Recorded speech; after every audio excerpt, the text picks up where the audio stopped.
Rituals of Complement are the high magic rituals that involve 3 to 4 people. These magics are inherently much stronger than the rituals of solitude, as you can imagine. The way it typically works is each high mage will have a particular role within the casting. So for example, one of the high mages might decide which effects the spell will take. Another high mage might figure out the range and radius of the spell, and the last mage might decide how much power should flow in the ritual towards the desired effect. The idea is that these high magics are so grand that you need multiple high elves taking small roles within the grand ritual so as to not become overwhelmed and die in the process. You will of course undoubtedly notice that these spells are quite grander in scope than the rituals of solitude from the last episode, and in fact, some of these are so legendary within the ranks of non-elves that you might actually recognize some of them immediately. Maybe not by name, but by its effects. Now, when you think of elves living on a forest, you typically might think of a healthy forest with healthy, vibrant animals and a working, flawless ecosystem. There is no major rotting, there is no disease that ravages the forest domain. Generally speaking, elves keep their forest very clean. They do this via Ahrmaesuol, the High Revival Restoration. Quote, the Ahrmaesuol is a broad-spectrum healing that affects a wide area beyond the ritual site. It has a number of effects depending on the casting and the situations. It cures all trees in a half-mile radius of blight, it allows weather-altering magics to take hold, and cancels droughts or floods, bestows a cleansing of those same forest areas, and it can banish the effects of curses and broad corruption of animals and plant life in a half-mile radius. End quote. This is actually one of the most common high magic rituals that you would see in ancient elvish domains. Literally a mixture of multiple different healing spells all gathered into one singular high magic and specifically designed for plants and animal life. The spell was not meant to and could not target humanoids or intelligent life, so no elf or fey creature could ever benefit from this. If you wanted that form of effect for a person, then you would have to cast the Ritual of Solitude Daoin Tig Fear ritual from the last video. In any case, the mixture was a combination of remove curses, cure diseases, healing magic, and weather manipulation magic all in one in order to safeguard and heal a forest. Now, in the last video we talked about a ritual called World Kaishuv that was meant to connect two high mages together so that they could talk to each other telepathically throughout great distances. The ritual used two high mages who each individually cast their own version of the Ritual of Solitude. That ritual could be enhanced actually by adding a third member into the equation, transforming it into a Ritual of Complement. Ghaatiil, the Traveling Path. Quote, after two high mages individually perform a World Kaishuv ritual to allow communication across great distances, a third caster maintains this link during the ritual. All three unite in this complement ritual to link the two sites with a gate, setting its operating conditions during the ritual. Visually, each high mage is surrounded by a light mist. As each performs the rite, he is joined by a ghostly apparition of the counterpart high mage at the other site. The ritual ends when each high mage uses the gate to join the other to close out the ceremony at the first one, and then the other gate site. End quote. The ritual was somewhat complicated as it required the high mages to open gates in the middle of the ceremony and then have them literally travel through it while still performing the ritual and adding the finishing touches on all sites. The effect of it though was pretty straightforward. The ritual would open a gate that anyone could use to travel from one place to the other, just how a normal gate spell would work, except that this, of course, would be permanent. Typically, the elves would assign a form of key to open the gate so as to not just let anyone go through. This key would often take on the form of a musical tune, or something physical like a lock of golden hair. Quote, one-way gates could be created by this ritual, though this becomes a ritual of 4 high mages. One high mage performs the standard gate construction, while the other 3 mentally corroborate each other's knowledge of the gate's exit point. The exit must be a place physically visited by at least 3 of the high mages in the ritual to allow success. End quote. Now, let's get into the good stuff.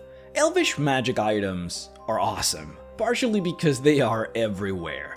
Every early level adventure has had their fill of Boots of Elvenkind or the Cloaks of Elvenkind. I'm sure you guys know of the famous Bracers of Archery, the Bracers of Protection, the Cloaks of the Manta Ray, the Boots of the North, and of course, that includes the legendary ones like the Moonblades, the Dragon Slaying Swords, the famous broken-ass Oath Bows. I mean, these items are everywhere and everybody knows them.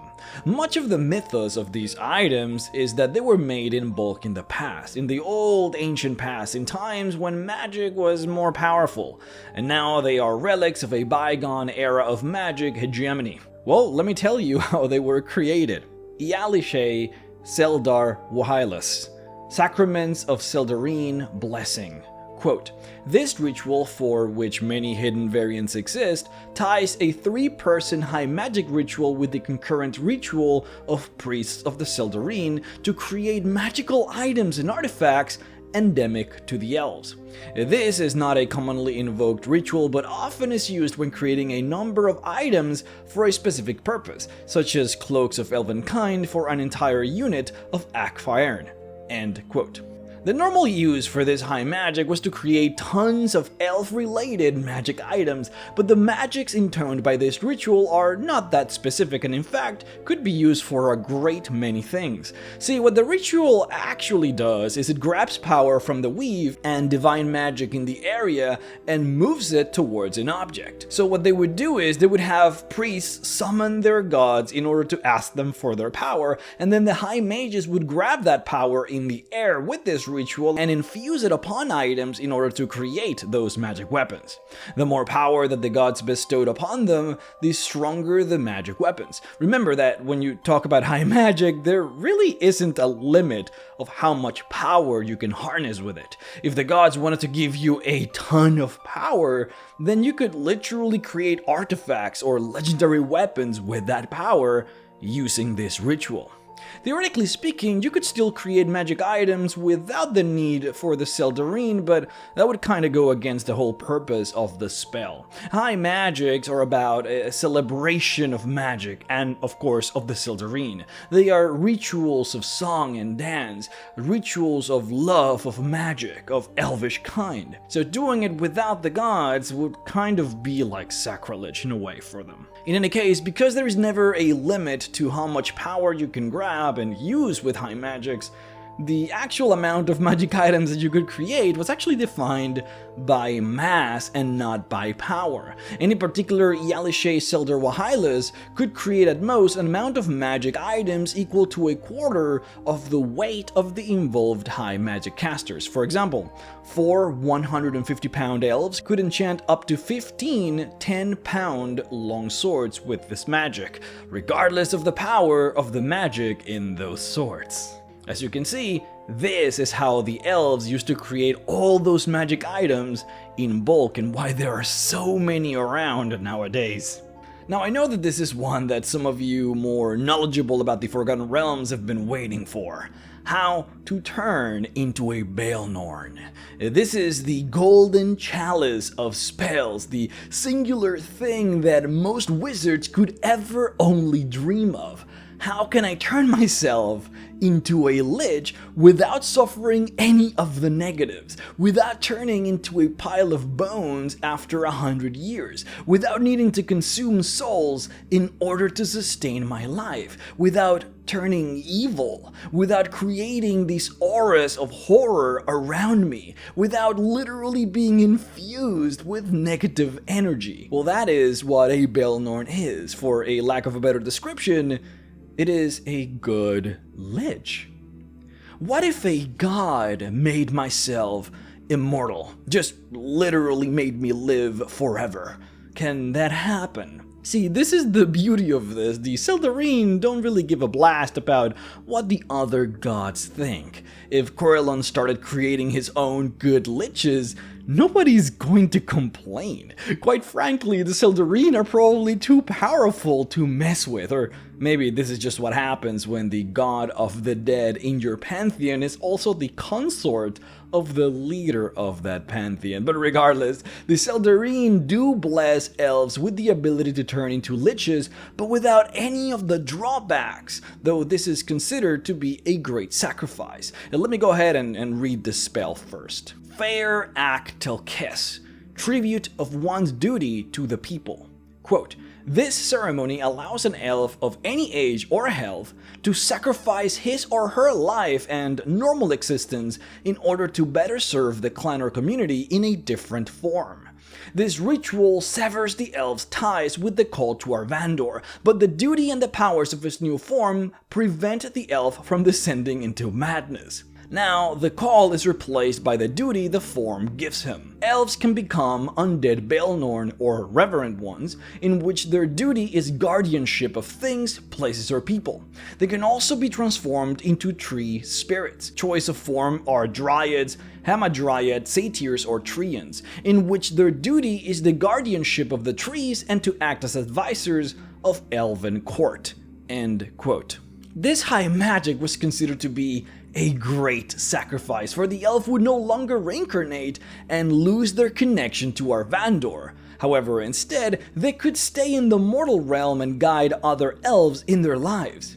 Because elves understood the immense sacrifice that these elves were making when they chose to undergo this high magic spell, they would give these guys the greatest of honors. Many believe that it was actually through this spell that the very first dryads were created, as we discussed on our What They Don't Tell You About Dryads video. Now, Baelnorns created by this high magic would retain their personality, memories, and abilities, and for the most part would look just how they looked when they were alive, with maybe a few features of their faces that would make them look very old. Normal liches eventually start having their skin rot away. I mean, they are literally undead, and they rot away until they're nothing but bone, and sometimes after that, even their bones actually do end up rotting away, leaving only a magical skull that keeps them sentient. That's when they turn into demi-liches. Baelnorns, on the other hand, don't rot. Their skin does become tighter and tighter around their bones, becoming semi-translucent, but for the most part they never become completely disfigured. Baelnorns also had no need for phylacteries. They would simply just exist. In society, they were highly respected and honored for their sacrifice.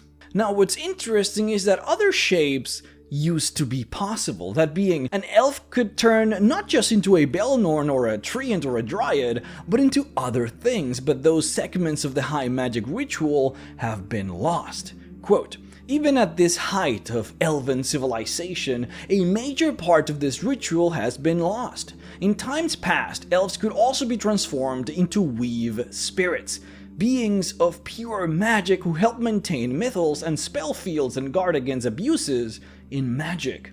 High mages now theorize that the last weave spirits were created during Netheryl's rise, and the last high mage who knew the casting was slain by an archwizard. While there is no proof, some high mages wonder if such things as will-o'-the-wisps, niths, and withshades are not elven weave spirits gone mad or degenerated into corrupt forms due to the damage to the weave with the fall of Netheryl. End quote.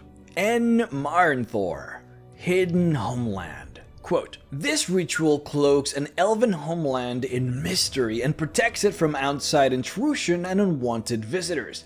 While less a physical barrier than a mental one, the Ahrmaesuol magics convince a person that the route to an elven realm is actually another path that leads away from or around the protected lands. End quote. This high magic is described as not a particularly potent spell, as its efficacy relies on its subtlety. Much of the power grabbed on by the weave for this high magic is actually spent on hiding it. In fact, it is described that its effect is so strong that even if a person was literally staring at the elven city, they would be convinced that they should look elsewhere. And unlike a spell like antipathy/sympathy, you wouldn't be able to feel or know that this is happening to you.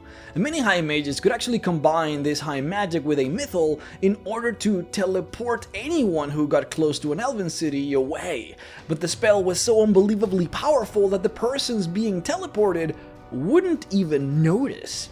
It is also interesting that this high magic does have a wizard variant, though much like the Starshine ritual from the last episode, the wizard version is only accessible for elves of royal blood.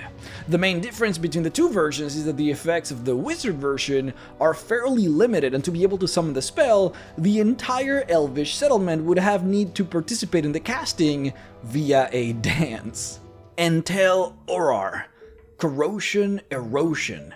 Quote, by wrapping themselves in an area in the weave and the natural forces that extend from it, the casters of this ritual can induce centuries of natural weathering forces upon the enclosed ritual area to erode buildings or other unnatural things. All that remains after this ritual is new soil consisting of soft loam.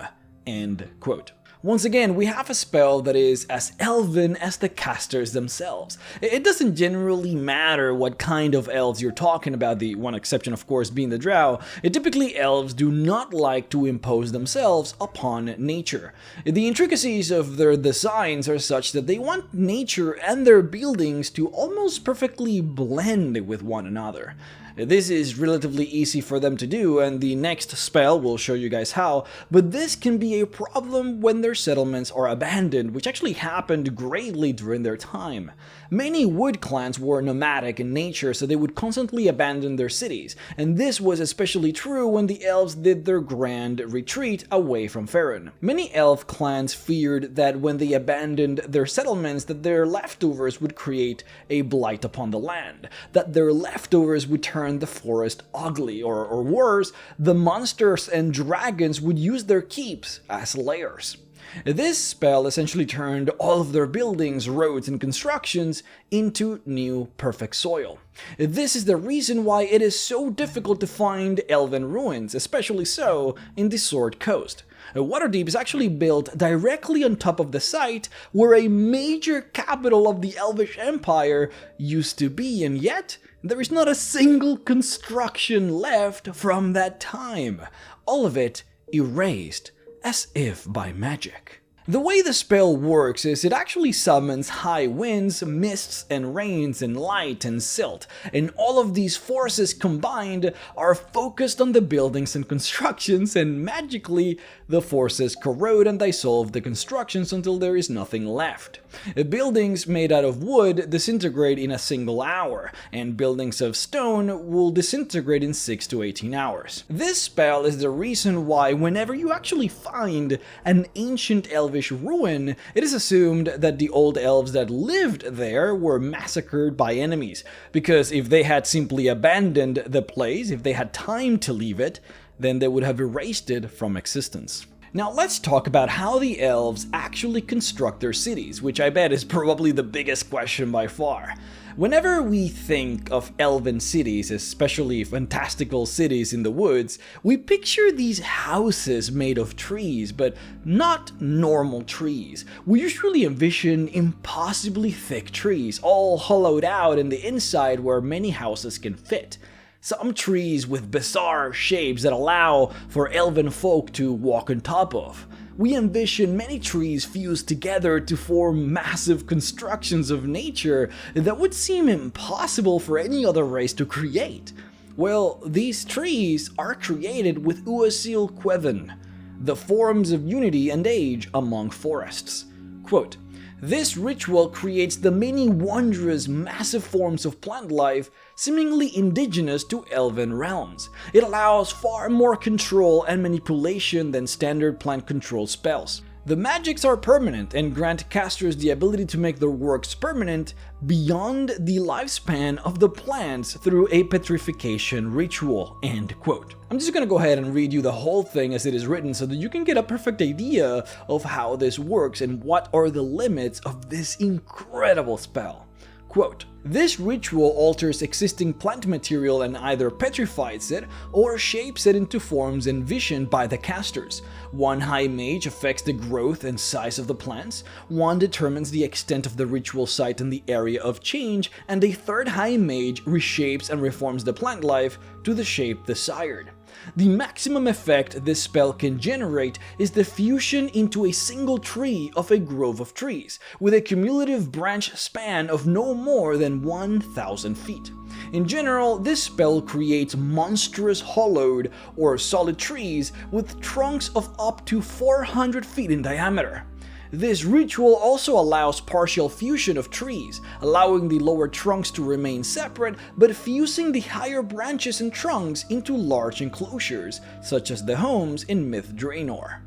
Effects and forms created by this ritual include impenetrable barriers of thorns and brambles within certain areas of Quamaniith, branches among the treetops strengthened and woven to provide a defensive barrier proof against all but the mightiest of dragon's claws, trees with immense hollow chambers for homes, or multiple trees sharing a living wood community home high above the forest floor.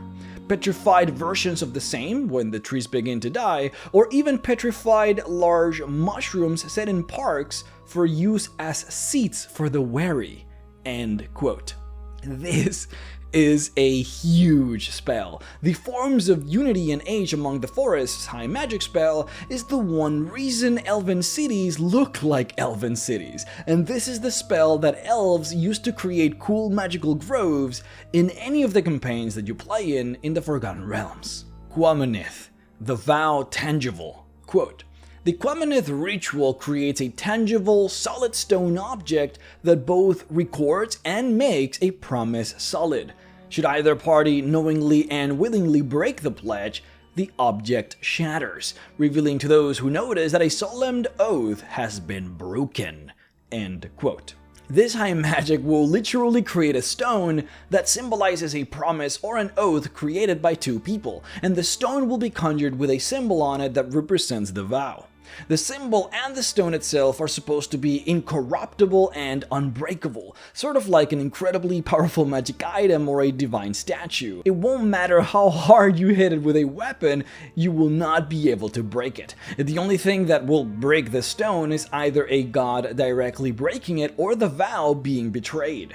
What's interesting though is that the more people the vow represents, the bigger the stone will be. So for example, in ancient times, many of the elven kingdoms would make peace deals with each other and use this high magic to cement that deal. Because the promise of peace was made between entire countries, the stone that symbolized that vow was an enormous boulder that would stand in the middle of their main plaza. On the other hand, if it was merely a promise between just two elves, then the stone would be fist-sized. The most common usage of this high magic was what they called an Ahrmaesuol, a marriage stone, where the husband and wife would each give each other a marriage promise, and the stone would symbolize that. Now I should specify that the high mages casting the spell would obviously not be the ones taking the vow. They would merely cast the spell for those making the promise. However, if the high mages had artistic skill, they could actually spend extra time during the casting and could actually create beautiful crafts out of the stone, making the tangible vow into murals or beautiful statues. And the last ritual of complement that we have access to is called Ahrmaesuol, the Revival. Quote, "This ritual restores an elf's life, health, and harmony with the weave. This is seen as an acceptance back into the community of elves, despite any changes that occur during the elf's life or death." End quote. This high magic is essentially the most powerful cleansing spell in the world. This would be as if you cast Greater Restoration at something like an 11th level or something. It quite literally manipulates the weave, the matrix of the world, into reworking you back into your normal state. It would remove any unnatural ill or effect on you, it would cancel any curse of any nature, any form of magical effect, any form of polymorph or petrification. It would regrow full limbs, muscles, and organs. Any form of involuntary alignment changes would be reverted. This is how you cure a naturally born lycanthrope. This is how you turn a lich back into life. This is how you turn Strad into a normal person. This is how you turn a drow into a normal elf, restoring their connection to Arvandor. A drow that goes through this ritual would restore their status among the Telquasir, completely erasing any control Lolth would have over the drow, though the spell would also eliminate all of the drow powers that he would get for being a drow, such as the massive improvement to their dark vision and all of the sorceries that they obtain innately. Their appearance, however, would stay the same. The only thing that this spell would not restore would be anything inflicted directly and personally by a god. The reason drow can change back to normal with this spell is because it was the elves that used high magic to turn them into the drow in the first place. It wasn't the gods themselves who did it. But that's it for the Rituals of Complement, the rituals that require 3 or 4 members to cast. On the next episode, we will cover the last of the spells, the Rituals of the Myriad, which, as you can imagine, are the strongest high magic spells that anyone could cast. Quite frankly, some of these are really scary. I did mention that the entirety of the High Moor was created by a single Ritual of the Myriad, right?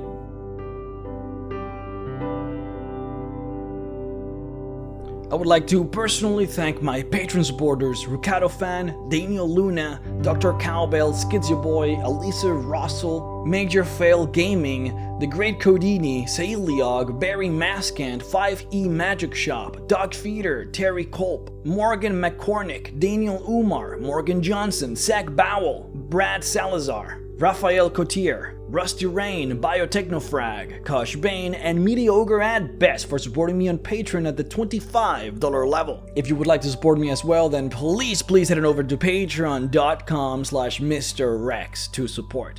Guys, thank you so much for watching. Just one more video to go for the Rituals of the Myriad, and then we're completely done with spells, we're completely done with elves, and we can finally move over to space. We're gonna do a couple of videos, I'm not sure how many, but we'll do a couple on Starfinder, I'm sorry, not Starfinder, Spelljammer, and just cover space, just what it means to be in space in the Forgotten Realms. That's gonna be a lot of fun, so look forward to that, and I will see you all on the next video. Bye-bye.